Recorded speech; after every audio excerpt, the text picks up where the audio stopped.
So I'm Blaine, and last March, after some 15 years writing, editing, and creating editorial teams, I joined Content Strategy Incorporated as a senior strategist. And a year later, I'm talking about apples and oranges. So I'm going to talk about taxonomies for a little bit, but I'm going to leave time at the end so that we can have a discussion.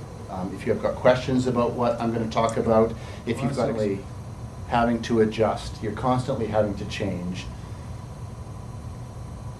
Because one factor is the location of the store, and I'm not going to go back and show that spreadsheet again, but this particular shelving system seems to have come from a store in either Florida or Louisiana, because a couple of the items listed on that answer key that we didn't use here were crawfish, and in the seafood and shellfish category, an alligator and crocodile in the other meats category. Those aren't typically ingredients that we'd find in Vancouver, but you can just imagine how all of those things would be shelved differently in a grocery store here in Vancouver, or Serbia, or Tokyo. So John's taxonomy game demonstrates two things. The easiest one is taxonomies are all around us. We're seeing them all the time without maybe recognizing that that's what they are. And that they can be very simple. And I guess I would add a third thing here is that they're never right. They're only versions of the truth. You may not even realize how often you see taxonomies. We've already established that you find them in grocery stores, but they're also in your kitchens. They're in our sports stadiums, and they're in zoos. This particular map is the map of the Calgary Zoo, and you can see the Canadian wilds is one category, and you can tell by how they've organized their zoo what kind of creatures you would expect to find up in that section, or in Destination Africa, or in, I can't read it from here, Eurasia. The taxonomy gives you a sense of what you're going to find where. And I mentioned zoos because many of us had our first formal introduction to taxonomies when we learned about the animal kingdom. Family, genus, species. And this all came from Swedish botanist and zoologist Carl Linnaeus, who didn't start with animals, he actually started with plants. He divided the plant kingdom into 24 classes depending on the number and arrangement of stamens. Taxonomies are everywhere. And we start to learn about taxonomies when we're young, but we actually start creating them when we're even younger. These are a series of pictures taken by my wife of some sorting that our kids did when they were 3 and 6.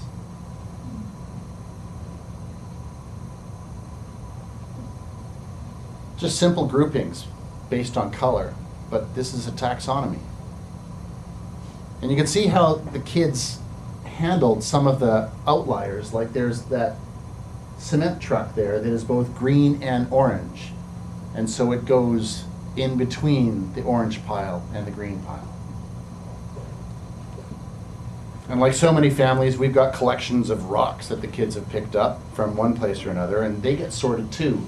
Sometimes into colors, but also into groups of patterns and textures. And note the stones that don't fit in. There's your tofu.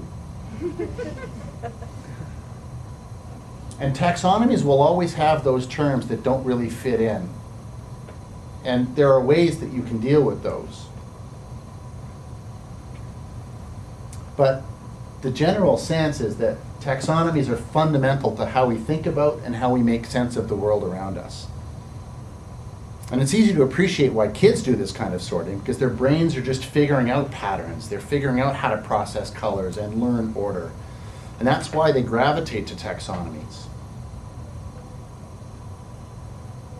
And creating them can be as simple as just throwing out all your terms on a table and seeing what kinds of groupings make sense. Most of you will have seen this meme make the rounds. The two paths here are an analogy for the difference between what happens when we simply create something and when we create something after we watch users show us what they're going to do. I think there's a similar analogy to be made that shows the difference between a content experience that is simply thrown together. So this is a content experience that does not have a taxonomy versus a taxonomically organized content experience that is based on user needs. This is the library in the Trinity Library in Dublin.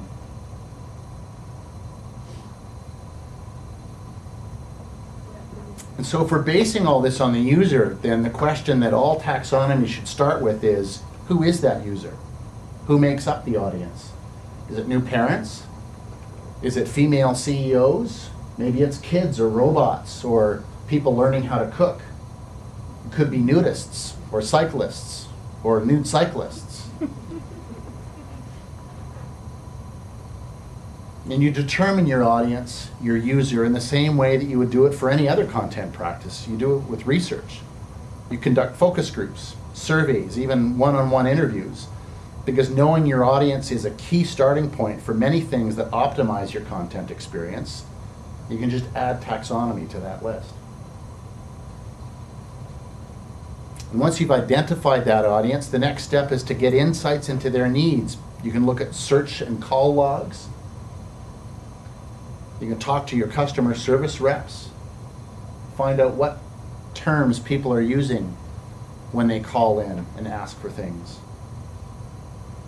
And you can audit your own content, collect terms from everywhere and start building a list. Find out what words other departments and functional teams are using to describe products and services, and build your own list of terms that you can start sorting. And as you organize them, look for themes and relationships. But also remember to keep things simple and relatable. Because while this is indeed curved yellow fruit, banana is a much simpler way to refer to them. And in the same way that you made compromises and you had to settle on, well, where do we put cubed, ground, and sliced?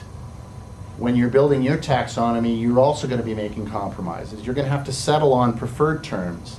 And it's best to choose a term that makes the most sense to your key audience and then relate the synonyms to it. So if your audience is toddlers, kitty might be the preferred term here. If your audience is zoologists, you might prefer Felis catus. But taxonomies are built with synonyms in mind.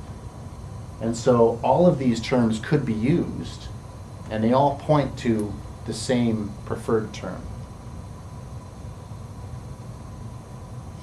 And just like these stones that don't quite fit in with the others, if you've got terms that don't fit in, leave them on their own until you can either find an organization that accommodates them, or you've got enough blue stones accumulated that you can create a category for blue stones.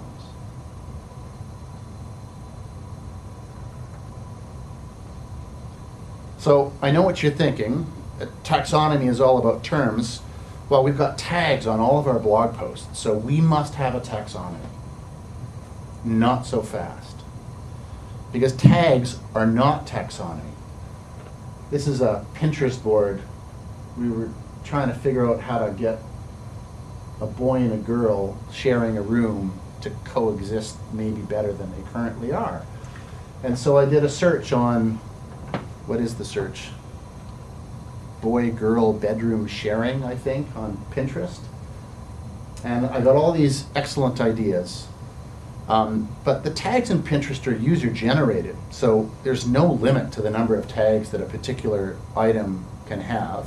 And I might have one term for a bedroom or a bed or an organization that is radically different from what term you might use or somebody else might use.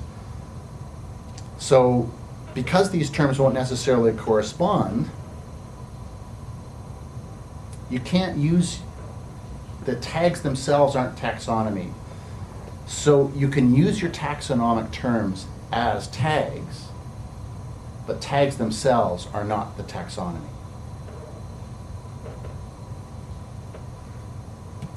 So a taxonomy is not just a list of words, it's a controlled vocabulary.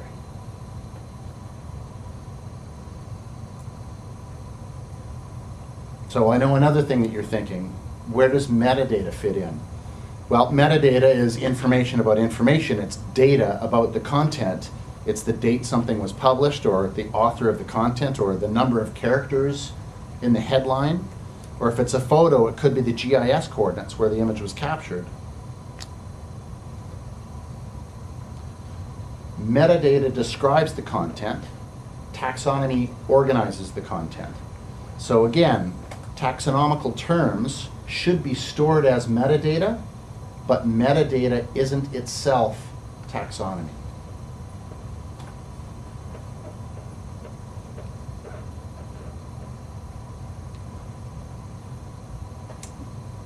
And this becomes self-evident. Taxonomies are important because otherwise, how would I know where to get that box of Cheerios? Using a taxonomy helps create consistent content because everyone's using the same words for things. Consistent content is a building block for structured content. It enables content reuse because you can connect your content through your terms. And the synonyms that are a part of taxonomies also make it easier for you to surface related content that makes sense, or to serve up personalized content to users based on their needs. So the taxonomy that's in place at Mountain Equipment Co-op, for example, makes it easy for customers to look at different types of jackets. So maybe I don't really want a rain jacket, maybe I want a winter jacket. And if my wife is looking for a rain jacket that has a particular feature, the taxonomy enables her to filter out breathable fabric rain jackets from all others. This is all enabled by taxonomy.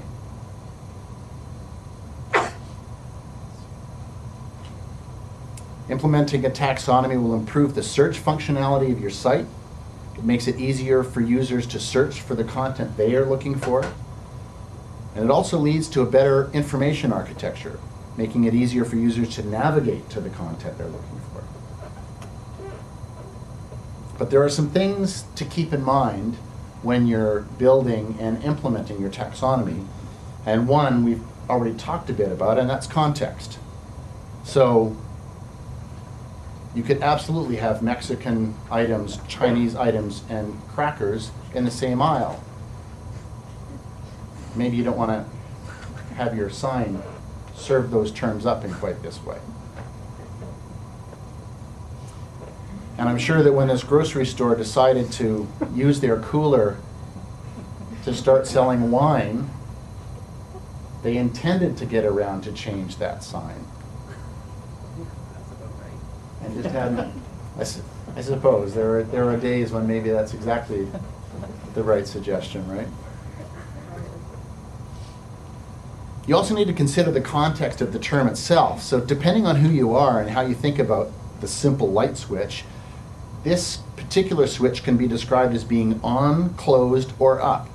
If you're an electrician, you might call it closed, because for the light to turn on, the circuit needs to be closed. And that's what happens when you flip it. If you're referring to the position of the switch, it's up. If you're referring to what the switch is activating, perhaps a light bulb, it's on.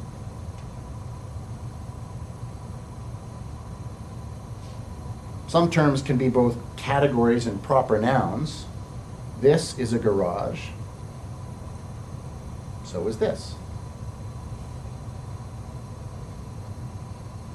Other terms have different meanings in different languages. This woman is clearly in pain, but it's fundamentally different than pain. Spelt the same, pronounced differently, completely different meanings.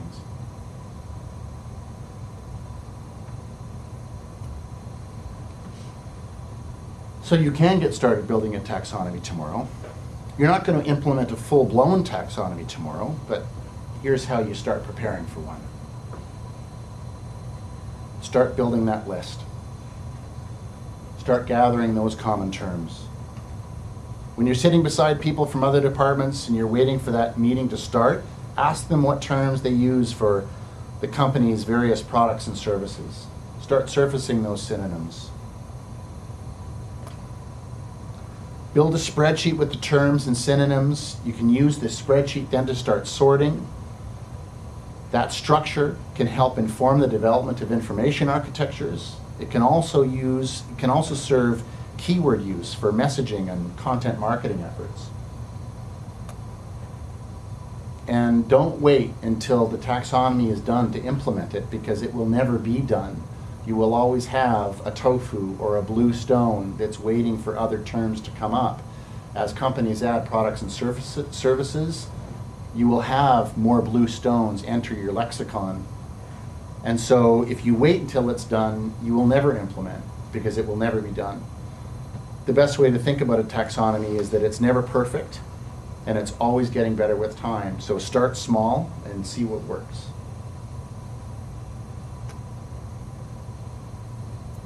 And now is the time for questions.